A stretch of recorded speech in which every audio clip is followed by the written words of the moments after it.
Two 50-point games tonight in the NBA season. Who says the NFL is better than the NBA? NBA opening season is here. It's great. We'll discuss all of it game night today. Let's go. When that final buzzer rings, you know it's time for Locked On NBA Game Night. All the post-game reactions to every game across the league, every single night, with insights only the hosts at Locked On can provide. It's the true NBA fans' one stop for all the action. Every game, every night. It's Locked On NBA Game Night. Tipping off now. Welcome back to another episode of Locked On NBA Game Night. I am your host, Kook Hill. I also host the Locked On Pistons podcast. I am joined by David Ramil. He is also the host of the Locked On Heat podcast. We appreciate you guys making Locked On Game Night one of your favorite listens of every single day. Appreciate it. Head to the YouTube channel, hit that subscribe button, leave us a 5-star review, whatever podcast platform you're listening to this on. And today's episode is brought to you by FanDuel. Right now, new customers can bet just $5, and if your bet wins, you'll get $300 in bonus bets to use across the app. Head to the FanDuel app or head to FanDuel.com to get started today. David, today we had two 50-point games, crazy back-to-back games. This has been a crazy start to the NBA season. First three nights, we got Steph and Aaron Gordon going crazy. We got a classic finals rematch. And for the first time, David's going to get to play Are You Drinking the Kool-Aid? Now, it's been a year now since I've hosted Locked On Game Night, but David's going to get a chance to play the game. How you doing, man? You ready for the episode?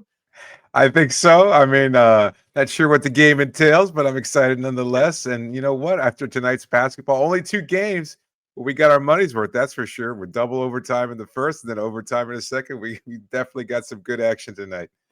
It's been a great opening few days of the NBA season, man. It's been absolutely spectacular. A lot of great basketball, but we're going to start with the classic NBA Finals rematch between the OKC Thunder and the Indiana Pacers. Obviously, the Indiana Pacers were without their superstar, Tyrese Halliburton, throughout this year. The OKC Thunder also were without J-Dub. Again, back-to-back games to start the season, they're going to be without him. But this was a great game, double overtime, as you mentioned. The OKC Thunder pulled this one out, 140-135.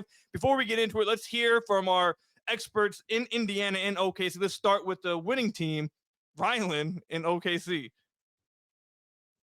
Win on the road in Indiana. First time in NBA history that a team has started out with their first two games going to double overtime, even shorthanded, missing 7 players, 6 of whom are in the rotation. The Thunder were able to get another win shorthanded in this game with no J-Dub. The All-NBA swingman still recovering from that wrist surgery, but SGA goes for a new career high, 55 points, was clutch down the stretch of this double overtime to propel OKC to a win. In between there, you saw AJ Mitchell dominate this game, really helping the secondary unit, especially without Jalen Williams, a secondary unit that even with Jalen Williams was already laboring at times a year ago. AJ Mitchell has had a great start to this season, racked up points tonight. Aaron Wiggins had timely buckets to replicate some of Williams' scoring that this team missed. They just find ways to win, and they did it tonight in Indiana to start the season 2-0. Now let's hear from Tony East real quick of Indiana. Escalator out of Gainbridge Fieldhouse and talking about the Thunder's 141-135 win over the Pacers in this game. The Pacers just ran out of guys. Benedict Mathurin was hooping. He fouls out. That was the one that really got him over the edge.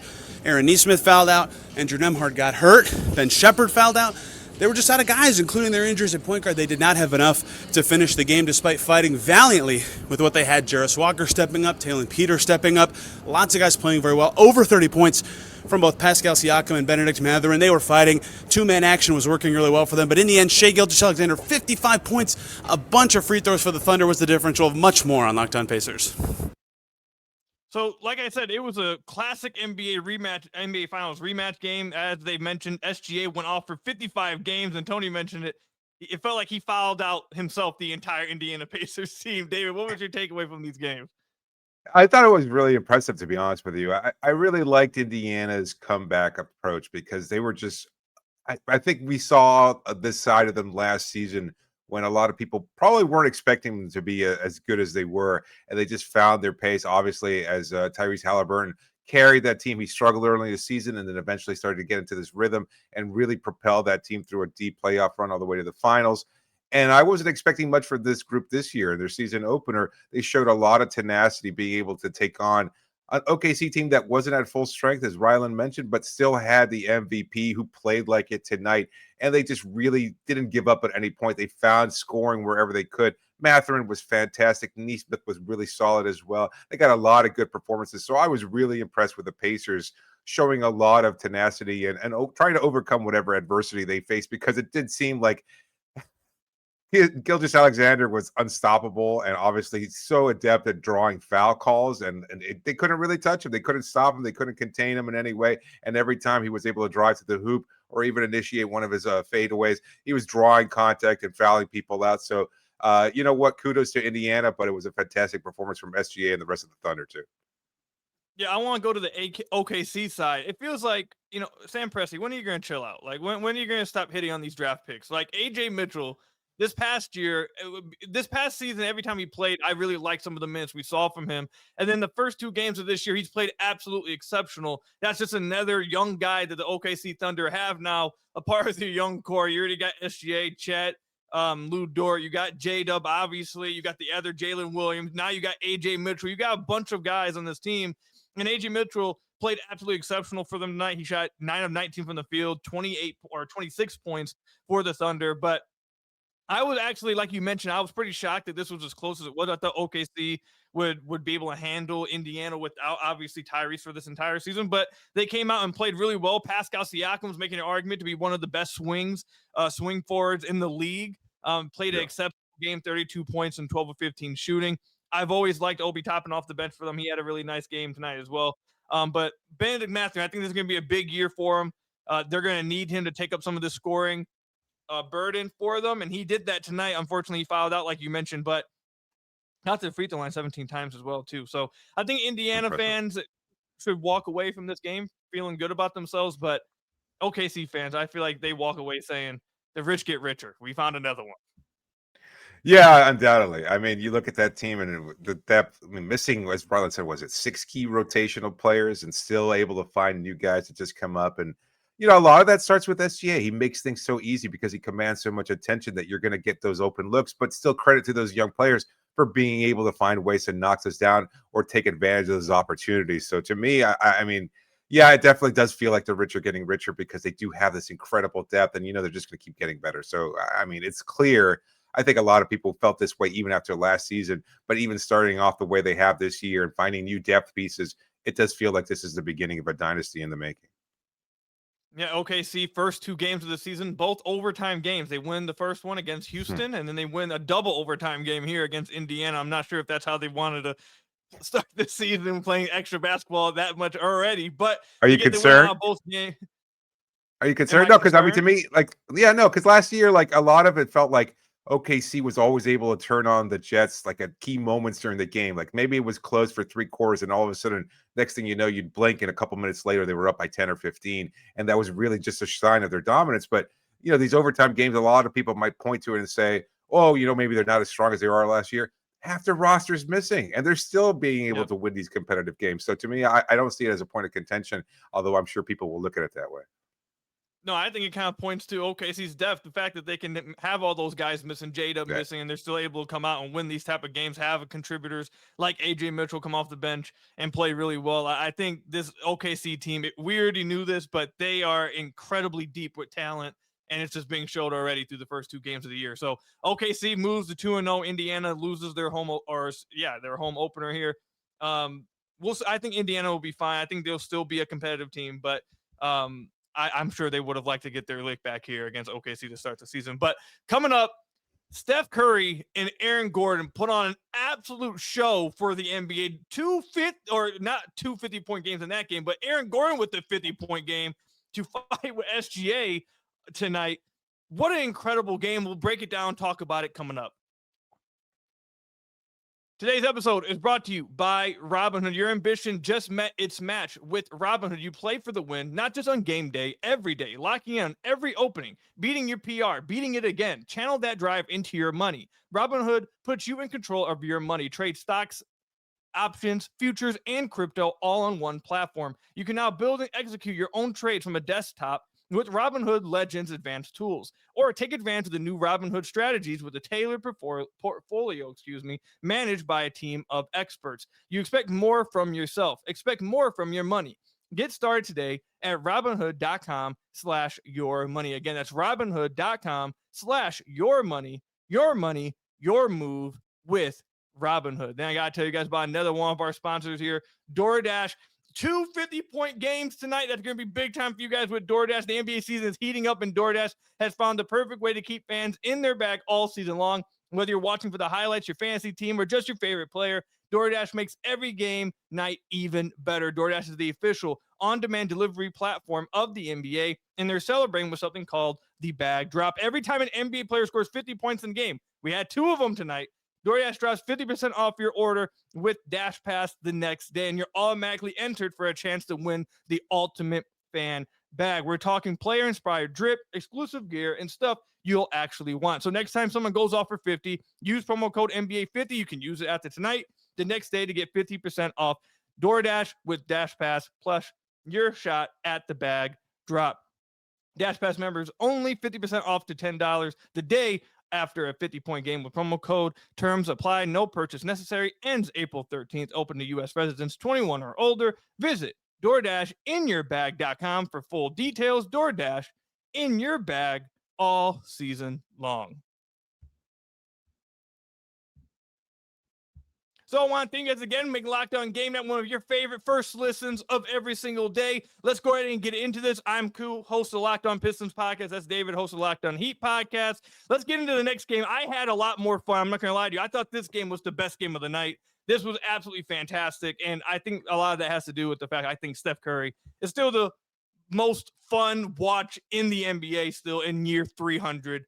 Let's hear from some of our local experts before we get into the game.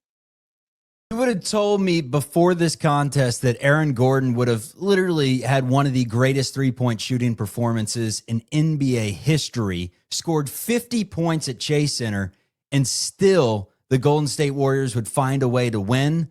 I would have called you crazy, but if it would have happened, I would have assumed Steph Curry did something magical.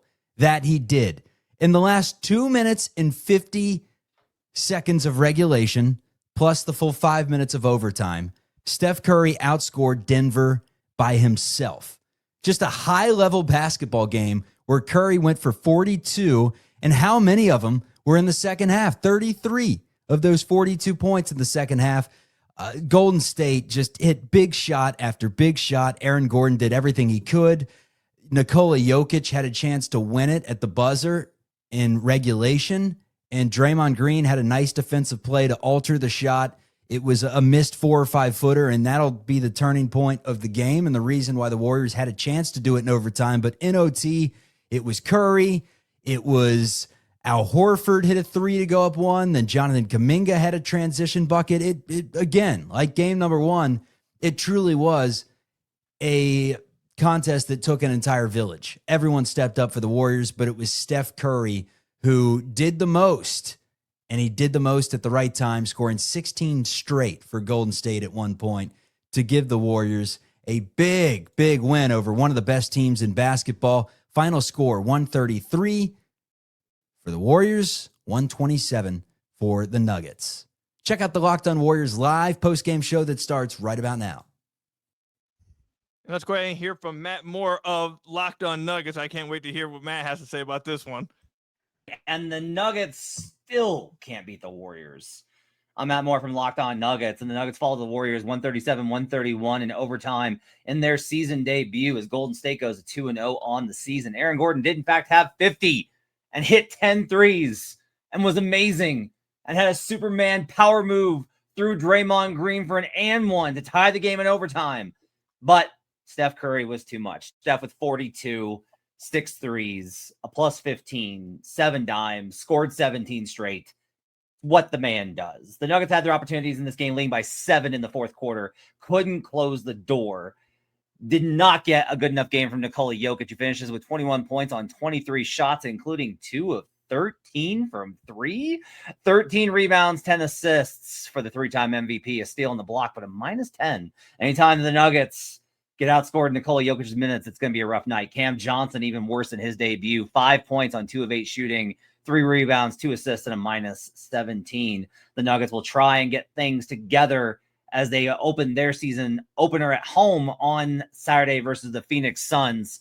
Big story in this one is largely that the Nuggets were unable to kind of sustain their performance, and they just didn't look quite right. And if they don't get a great performance from Nikola Jokic, this team is still not going to be able to win against the elite teams in the Western Conference. For more on the Nuggets, check out Locked On Nuggets.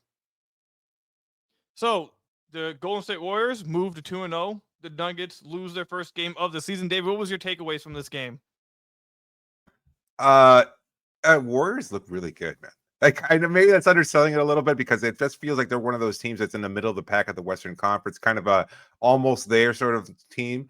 But I think they're carrying a lot of that momentum that they acquired after Jimmy Butler was acquired last year. So they've kind of continued to build on that. And they just look like a team that is still so dangerous. Jimmy was perfectly good in his complementary role. Steph doing what Steph does, as you said, still immensely fun to watch and still incredibly dangerous as a player. And they just get a lot of key contributions from a number of guys, whether it's Al Horford now, Draymond doing his thing. And they just look like a really good team. Kuminga looks really, really solid. So to me, what I was looking for in Golden State was just how good are they really? And they really stepped up to the challenge, because I think Denver is one of those teams alongside Houston and, of course, Oklahoma City that is viewed as a more legitimate title contender in the West.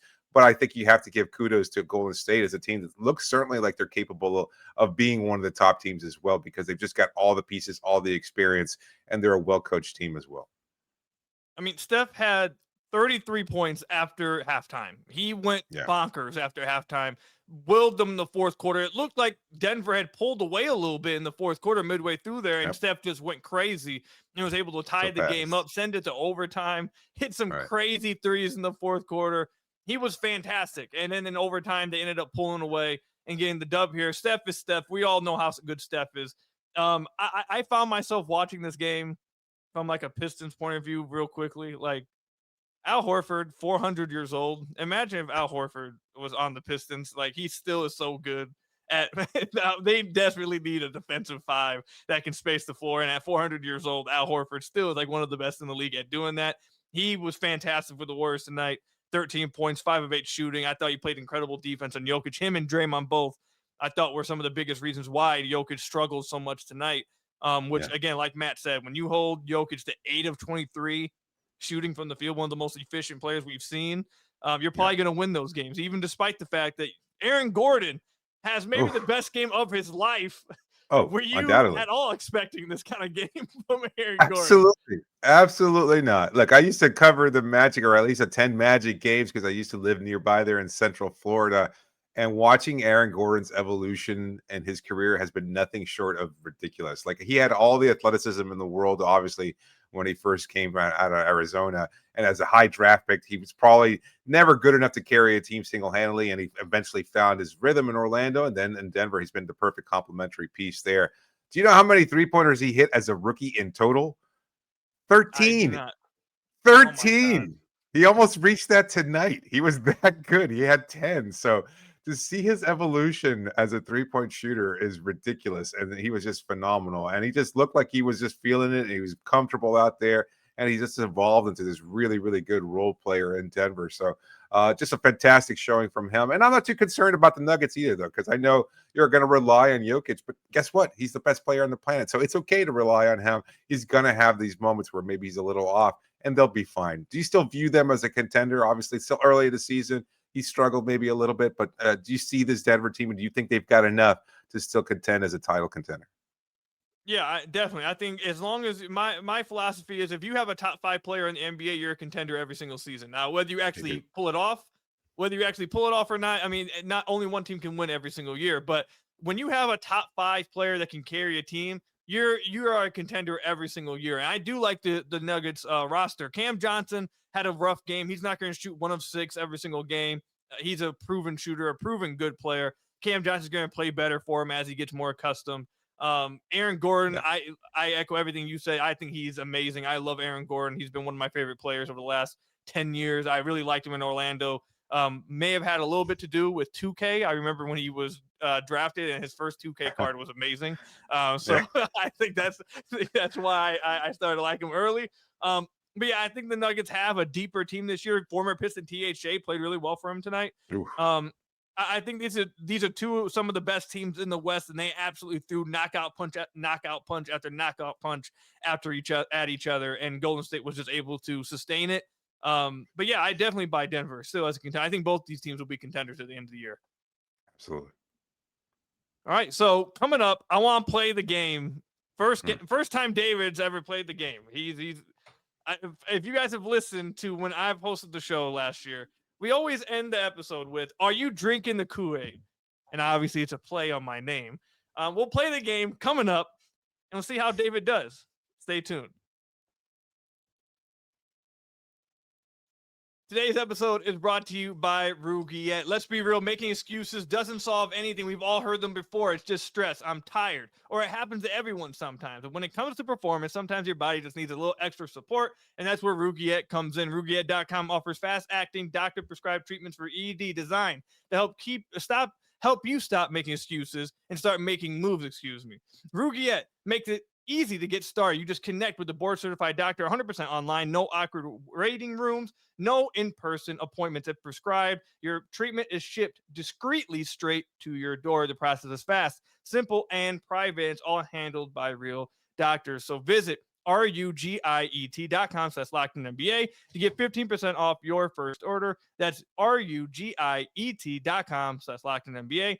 Don't forget to use our code LockedInNBA so they know that we sent you. RobinhoodYou, stop making excuses and start making moves with RobinhoodYou. Now I got to tell you guys about another one of our sponsors, FanDuel. The NFL season is here, and FanDuel has an offer you don't want to miss. Right now, new customers can bet just $5 and get $300 in bonus bets if you win. That's right. Pick a bet, put down $5, and if it hits, you'll unlock $300 in bonus bets to use across the app. I love how FanDuel gives me so many ways to play. I've built parlays, tried player props, and even followed the live lines during the games. It makes watching football even more exciting when you've got a little something riding on the action. Whether you're a casual fan or love diving into the stats, FanDuel makes the game day experience so much better. So what are you waiting for? Visit FanDuel.com to download the FanDuel app today and get started. If you're a new customer, put down $5, and if it hits, you'll get $300 in bonus bets to use across the app. Again, visit FanDuel.com to download the FanDuel app today and get started with FanDuel. So I want to thank you guys again for making Locked On NBA Game Night one of your first and favorite listens of every single day. I am the host of Locked On Pistons podcast, Kool-Aid. That is David Ramil of Locked On Heat. Dave, are you ready to play? Are you drinking the Kool-Aid? Absolutely not. Let's do it. All right. So the way this works, I'm going to throw a topic at you. I'm going to throw actually a question at you. And you're going to tell me, are you drinking are you buying it? Are you agreeing with it? Do you think it's truthful? If you believe it, if you think it's right, then you're drinking the Kool-Aid. If not, you're not drinking it. You're dumping it out. You're throwing it to the side. We're going to get it going. First one coming up. I mentioned earlier that I think Steph Curry is still the best show in basketball.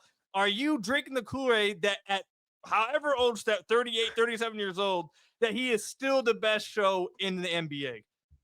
Absolutely. I'm drinking that Kool-Aid. I think he's just so ignitable. And that's what makes it so exciting, is that he struggled early on and he looked like he was a little out of sorts, and they were still getting enough from Jimmy Butler and everybody else to step up. And then he just says, you know what? I kind of forgot maybe for a little while. I'm still Steph Curry. And he just kind of carries his team in the second half and has those ignitable moments. And that's what makes it so exciting to watch him, is that he just catches fire. And it just seems like every shot he throws up is going in, no matter the degree of difficulty or anything else like that. So absolutely still one of the funnest, if not the funnest in the league by far.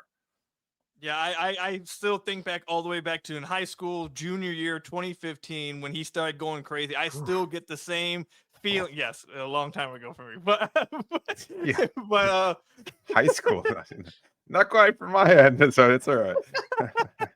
I still get the same feeling. I remember watching their games. We would all watch his highlights in the locker room before practice, and I still get the same feeling now watching him play when he hits these threes and gets on these runs. It's like you're watching a magician play basketball. It's amazing, and I still think he's the best watch in basketball. All right, this one's going to be more of a hot take, David. All right. You've seen a lot of talk. We've seen what Wemby did to start the season. It looked like video game number. It looked like I was watching 2K just added a 7-4 just monster. Just dominate, do things I have never seen a guy at that size do some of the things he was doing. And after that, we saw some people start to say, Victor Wembanyama is here. He is now going to be the best player in basketball. Are you buying that? Are you drinking the Kool-Aid that this is the year Victor Wembanyama becomes the best player in the NBA? I've been pretty consistent about this since he was drafted. I'm a Wembanyama hater to a certain degree, just because I don't like the hype. Like I think he's a fantastic player. I like his personality off the court. I think he's certainly a dominant player, a very, very good one. But I want to see it for some consistency here. You know, I think there's still major health concerns. Is he a top 5 player already? I don't think so. I see him more consistently. I can't help it. So you know what? I ain't drinking that Kool-Aid. I'm dumping it out, throwing it overboard. So it's just not. You know what? I kind of got to lean into this. I can't until I see it for a majority of the season. I'm not going to say he's a top 5 player. He had a monster game. Right. I can't take that away from him. No, for sure. After one, it's just one game. The first game was insane. If he's able to do stuff like that for an entire season, it's going to be some crazy talks. But it's just one game. But that one game, man, was some of the most filthy stuff I haven't seen. Some stuff like that. It just feels like the league is so desperate to find the next face of the NBA, and they think he could be it. That every time he does something, like he could fart, and everybody's like, "Oh my god, that's the most amazing thing I've ever seen." So I've got to pump the brakes. I can't help it. And maybe it's just me being old and angry and yelling at clouds or something. But I got to say, you know what? Let's slow it down. Let's pump the brakes a little bit here. Fair enough. And the last one, we'll do the last one here. The Memphis Grizzlies beat the New Orleans Pelicans on opening night for them. In this game, Ja Morant had 35 points, 13 of 20 from the field. The last few years have not gone well for Ja. He's dealt with a lot of injuries. Obviously, he's dealt with some things off the court. He hasn't looked like the Ja that everyone remembered from a few years ago when he was top 10 in MVP vote and looked like he was going to take the league by storm, like he was going to be that next face. But to open up this season, he said that he had a mission to prove everyone wrong and let everyone know he is still here. He opens up the season with 35 points and 13 of 20 shooting. David, are you drinking the Kool-Aid that this is the year we see Ja Morant get back to that top 10 status? Yes, I am. On this one, I'm not. I think I'm sipping it at first, but I'm a believer because I don't think he ever really went too far away from what he was. And yeah, the off the court stuff was such a distraction. The injuries didn't help because it just seemed like it kind of built on everything that was already happening off the court. So it was easy to kind of overlook him as other players were ascending. But I think the reality is that he's always been a fantastic player, and he showed it in that first game back. So I think he's going to continue to demonstrate that he's still one of the top 20 players in the game, if not a top 10 player, because that's where he was not too far ago and not too long ago. And you don't lose that ability. So to me, again, that's what the difference is between Wembanyama, a player who has never been there and has the potential to be there, versus a guy like Morant who's been there and simply had some off the court stuff and some injuries pile on at a point that kind of sapped away his productivity. All right, actually, I lied. I have one more. We have to come back to the Miami Heat. Let's do it. The Miami Heat. Let's do it. First game, they played against the Orlando Magic. The Orlando Magic obviously make this. they made the big move in the offseason, got Desmond Bane. They pull out the win 125-121. I'm going to ask you this. Are you drinking the Kool-Aid that this is the year that the Miami Heat make it out the play-in? That they don't finish in the play-in? That they finish top 6 at the top 6 in the East, or are we heading to another play-in? Are you drinking the Kool-Aid that this is a top 6 team eventually? I know you're only asking me this because I host Locked On Heat. Otherwise, nobody really seems to care about the Miami Heat this year. Like, that's it. Like, that team is so overlooked. They don't have a star player. But you know what? I am buying the Kool-Aid. It's going to be tough because that middle of the Eastern Conference is really, really, really tight. You've got teams like Orlando that are coming up, Detroit, etc., that are teams that are on the rise. And you've still got Indiana that showed a lot of tenacity tonight. And so can you write them out completely? Who knows what's going to happen with Philadelphia? Who knows what's going to happen with Boston if they get Tatum back? So the middle in the East is really, really tightly contested. But I think Miami has as good a chance as any. They look pretty good offensively, considering they were without their best scorer in Tyler Hero. And you always have to give Eric Spoelstra the opportunity to maximize any roster that he's given. So I think as long as they figure some things out and they get a good year from Khalil Ware, because he's really the kind of edge that they need, they should be fine. I'm counting on Bam to have a bounce back year. And at the same time, I think Ware is going to be, he has the potential to really make the difference for this Heat team. So, yes, I think they'll finally make it out of the play-in. Lord knows it's been a long time since we've seen that version of this team, but why not? All right, we'll see what happens. Simone Fontecchio, former Piston, went off for 13 points in this game. Better than Duncan Robinson. Yeah, I was going to say, the Pistons could have used that in their first game. But that's all we've got for today, man. Appreciate you guys making Locked On Game Night one of your first and favorite listens of every single day. I host the Locked On Pistons podcast.